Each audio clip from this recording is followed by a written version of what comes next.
Camera এদিকে আছে, camera. চাচা আসসালামু আলাইকুম, কেমন আছেন?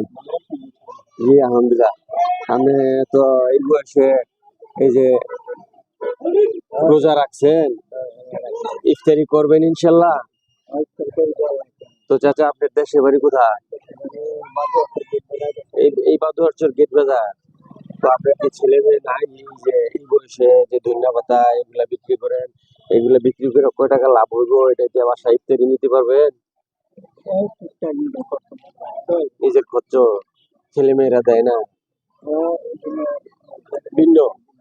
ও আচ্ছা আচ্ছা, এই বয়সে আপনার থাকার কথা মসজিদে, আর নাতি নাতকুন নিয়ে আনন্দ করতে করা। আপনার জন্য আমি একটু ইফতারের ব্যবস্থা করতেছি।